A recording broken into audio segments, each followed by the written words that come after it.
Assalamualaikum warahmatullahi wabarakatuh. Selamat datang di video materi 2 Praktikum Zoologi Laut. Pada praktikum kali ini kita akan membahas beberapa materi yang mencakup film Arthropoda dan juga Porifera. Pada film Arthropoda, nama Arthropoda sendiri berasal dari bahasa Yunani, yaitu arthron yang berarti ruas atau sendi, dan podos yang berarti kaki. Sehingga Arthropoda sendiri merupakan hewan yang memiliki tubuh atau kaki yang berruas-ruas. Pada film ini kita akan membahas dua kelas lebih dalam, yaitu kelas Crustacea dan juga kelas Hipposura. Selanjutnya terdapat gambar morfologi dari Peneosmododon.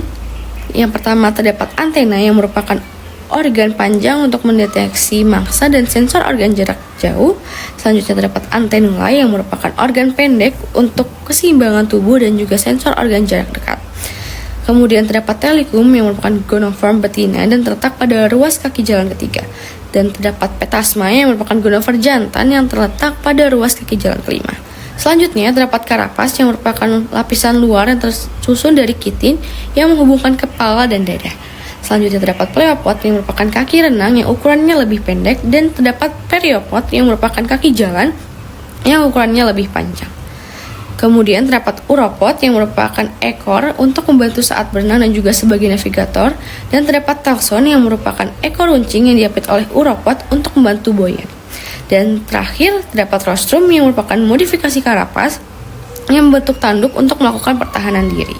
Selanjutnya terdapat gambar morfologi dari Silacerata, yang dimana terdapat beberapa bagian tubuhnya yang hampir sama dengan spesies Peneosmododon, namun terdapat beberapa bagian yang berbeda, yaitu seliped yang merupakan capit besar untuk memotong makanan.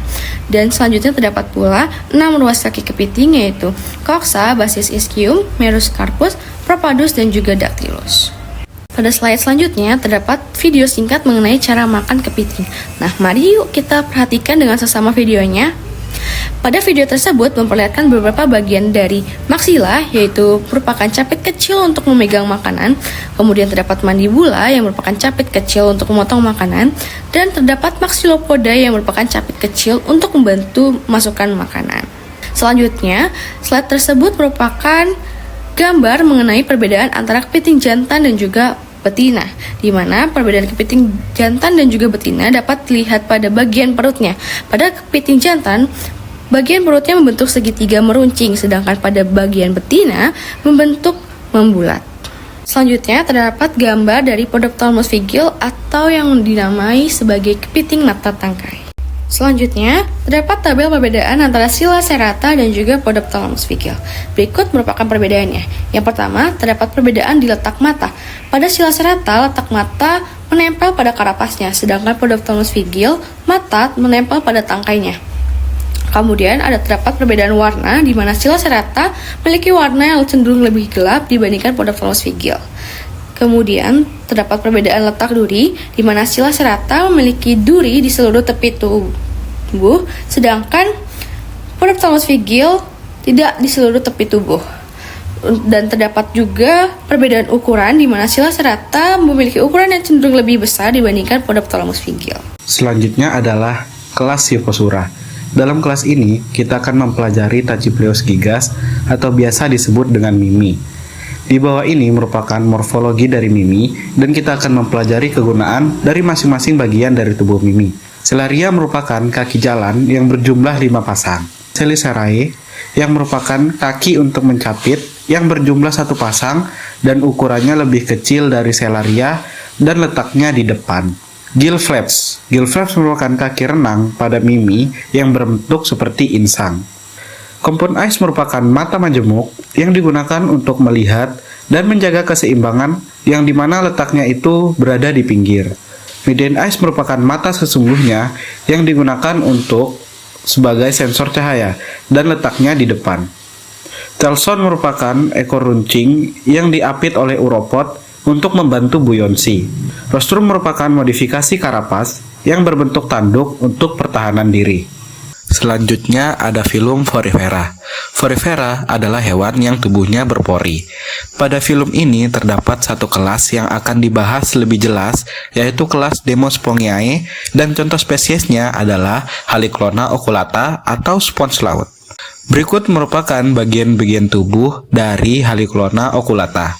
1. Spicula, yang merupakan rangka penyusun tubuh yang terdiri dari CaCO3 dan silika. 2. Skleroblast merupakan sel pembentuk dari spikula. 3. Ostia. Ostia merupakan pori-pori kecil untuk masuknya air. 4. Ostium. Ostium merupakan kumpulan dari ostia. 5. Osculum. Osculum merupakan pori-pori besar untuk keluarnya air. 6.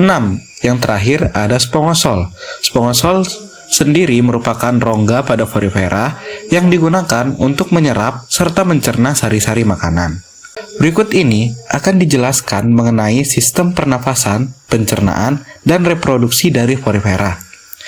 Yang pertama adalah sistem pernafasan, di mana sistem pernafasan dilakukan secara difusi. Difusi yaitu perpindahan larutan dari konsentrasi tinggi ke konsentrasi rendah. Yang kedua yaitu sistem pencernaan. Sistem pencernaan pada porifera dilakukan secara intraseluler, yakni dengan cara filter feeder dengan menyerap zat organik. Dan yang terakhir ada sistem reproduksi. Reproduksi dari porifera dilakukan dengan dua cara. Yang pertama secara seksual, dan yang kedua adalah aseksual.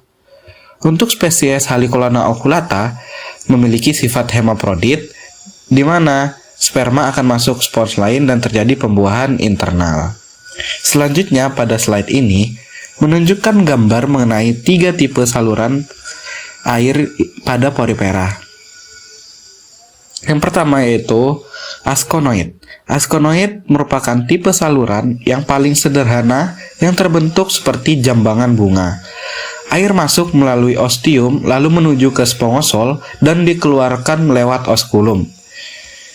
Tipe saluran air yang kedua yaitu sikonoid. Sikonoid merupakan tipe saluran yang sedikit kompleks, memiliki 2 saluran air yaitu inakulen dan radial.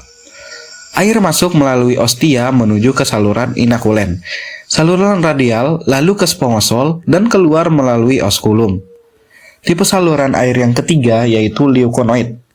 Leukonoid merupakan tipe saluran yang paling kompleks. Air yang masuk melalui ostia lalu menuju rongga-rongga yang dibatasi oleh koanosit. Dari rongga tersebut, air menuju ke spongosol dan akhirnya keluar melalui osculum. Sekian materi praktikum 2 zoologi laut mengenai arthropoda dan porifera. Dengan adanya video ini, kami harap teman-teman dapat memahami dan mengenali hewan-hewan filum arthropoda dan porifera dengan baik. Terima kasih, sampai jumpa.